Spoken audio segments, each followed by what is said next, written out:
My wife, my children, and my mother-in-law will live here. It is decided.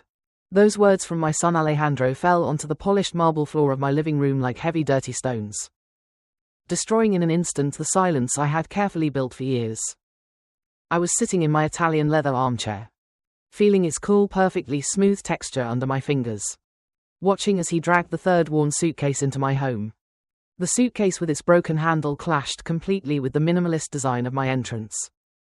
The air in the living room, which once smelled of expensive sandalwood candles, was now poisoned by the scent of cheap fast food and road dust brought by my unwanted guests. Alejandro stood in the middle of the room with his legs apart, trying to look like a confident patriarch, though his shoulders still trembled with that nervous tic he developed in adolescence. He wore a faded denim jacket and held in his hands the keys I had imprudently given him for emergencies. Behind him was Camila, his wife, whose face was a mask of sweet poison. She was already scanning my crystal vases as if calculating how much she could sell them for. But the real blow was the figure of her mother, Gabriella. This woman in a loud leopard print cardigan had already found time to drop her dirty bag on my light-colored sofa, and was wiping her sweaty forehead with a kitchen cloth that had somehow appeared in her hands. I did not move. My gaze was fixed on a small scratch on the parquet floor left by their luggage. This tiny destruction seemed like a metaphor for the entire life they planned to turn into chaos. Alejandro kept talking about how the rent on their apartment in Barcelona had become unbearable, that the children needed the fresh air of Madrid, and that I, as a good mother, must finally fulfill my duty and give them shelter. He spoke of my house as if it were a public hotel where he was the main shareholder. In his voice there was no request, only an order. I watched the movement of his Adam's apple. I saw how Gabriella was already opening the hallway closet with the air of an owner, and felt something inside me turn to stone forever. It was not anger. It was pure, distilled readiness for war. It was then that I noticed Camila was not only holding a child's toy, but also a folder with my personal bills that she had somehow taken from my mailbox. My son never knew how to build. He only knew how to consume what others had created. I remember how 10 years ago I gave him the initial capital for his first business. At that time I thought he had inherited my business sense. I remember the smell of new leather armchairs in his first office, and how he promised with confidence that he would return every last cent. 6 months later the office closed and the money dissolved in bars and failed investments he preferred not to talk about. Every act of trust from me was just another step he trampled without looking back. I bought him cars, paid for his wedding with Camila, and even covered his gambling debts, believing that one day he would mature. The architecture of my current revenge did not begin today. But 3 months ago, when I accidentally overheard his conversation on the car speakerphone, they thought I had already gotten out, but I stayed to pick up my forgotten glasses. Camila was saying, "Your mother lives alone in this palace. Alejandro, it is unfair. We have to make her feel guilty and then she will give us the keys. It is our ticket to a life of freedom." Her voice was sharp as a blade. Without a drop of that false love she showered me with at family gatherings. Then I understood that my son was not just lost. He had become an instrument in the hands of a woman who saw me only as a resource. I remember one particular morning when Alejandro came to see me just for coffee. He looked at my garden where I had just planted new rose bushes and said, "Mom, you spend too much on this house. You would be better off in a small apartment and this space could work for the family." I only smiled, feeling a coldness in my chest. It was my first warning bell. I understood that they had already mentally placed their furniture in my rooms and hung their dirty towels in my bathroom. Loyalty is not an infinite credit. It is a mutual exchange. And Alejandro only took, leaving emptiness in his wake. I began to prepare. My wise protector, my late father, who once taught me everything about real estate, always said, "Never trust the honesty of those who depend on your money." He left me the contacts of a lawyer specializing in asset protection, and I secretly transferred the house to a legal entity managed by my trust. Alejandro and his wife did not know that legally I was no longer the owner-mother, but the director of a company that knows no mercy with debtors. The last thread of my patience broke when Camila, during that same dinner 3 months ago, pushed my plate aside and said, "You should not eat so many sweets anymore. We need to take care of your health so you can stay longer with us and the children." It was not care, it was marking territory. The descent into the abyss began when Gabriella, my mother-in-law, opened my refrigerator without ceremony and started throwing out products she called too refined for a normal family. It was the first layer of betrayal. They did not come just to live. They came to erase me from my own house. The next day I discovered that Camila had already called local designers, inviting them to evaluate the space to remodel the children's rooms. They did not even ask my permission. They behaved as if I were a ghost that had stayed by mistake in their new property. The second layer was revealed when I found in the trash a torn letter from my bank. Alejandro had tried to access my accounts using an old power of attorney I forgot to cancel years ago. He wanted to mortgage my house to cover his new debts, of which I had no suspicion. The systemic nature of this betrayal was astonishing. They had planned this takeover for weeks, waiting for the moment when I would be most vulnerable after a seasonal cold. Gabriella even began telling the neighbors that I was starting to have memory problems, and that the children had to move in to take care of me. I met with Valeria, Alejandro's sister, who had always stayed out of family disputes. She was sitting in a cafe hiding her eyes behind dark glasses. "Mom, they have already divided up your jewelry," she whispered, passing me screenshots from their family WhatsApp chat where Camila shared photos of my jewelry box.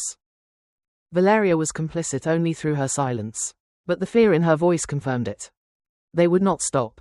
That night I took a crucial step. I did not make a scandal. I simply photographed every suitcase, every moved object, and every step they took in my house. My cold audit was in full swing.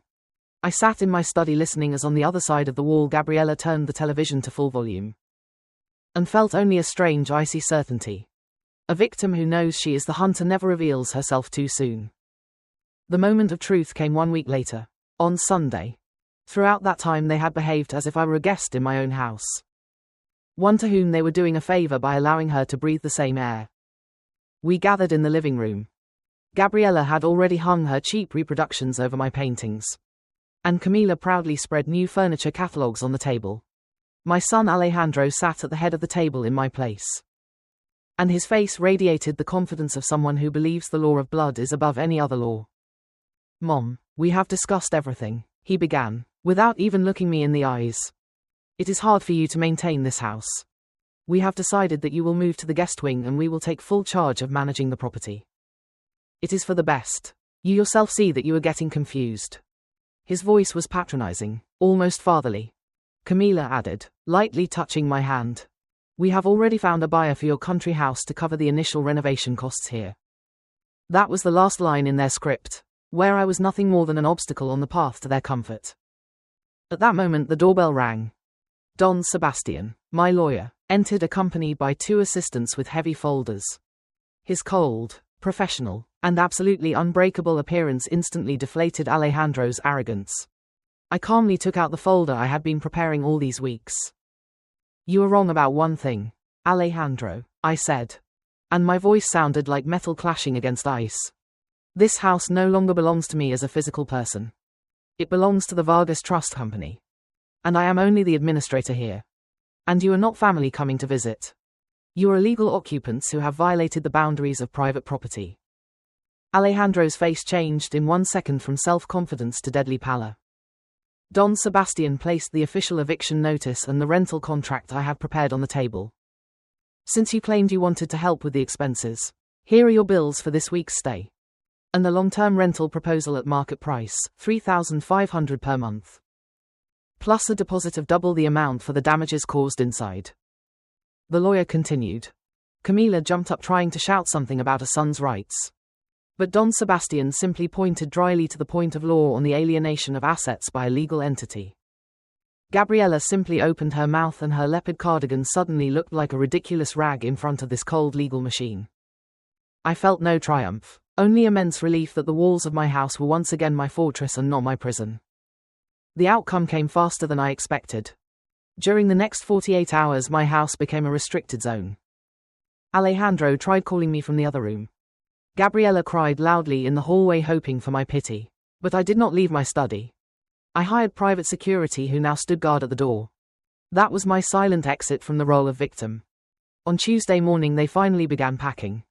Camila no longer looked at my vases. She threw her clothes furiously into the suitcases, cursing the day she decided I was easy prey. Alejandro approached me at the last moment. He looked devastated, but in his eyes still shone that same manipulative spark. Are you really going to throw your own son out on the street over some papers? Are money so important to you compared to your grandchildren? He asked, hoping for one last emotional hook. I looked at him and for the first time felt no pain. Only a strange weariness. I understood that my love for him had for years been the fuel for his selfishness. You are not on the street, Alejandro. You have hands, legs, and the education I paid for. And money is only a tool that I will now use to protect my peace from people who consider my kindness a weakness. When the gate closed behind them, I felt the house finally begin to breathe with me. 6 months have passed. Alejandro and his family now rent a small apartment on the outskirts. And according to Valeria, he has finally found a stable job because he knows no one else will pay his bills. My wise protector, my father, turned out to be right to the last word. Justice does not always have a pleasant taste, but it is the only thing that keeps the world in balance. His last gift was a letter the lawyer delivered to me just now. It contained only a few words. Now you are free not only financially but also from the need to be good to everyone. Live for yourself, Elena. I have turned my house into a space for creativity. And now it only smells of fresh flowers and my new freedom. I have learned one important thing.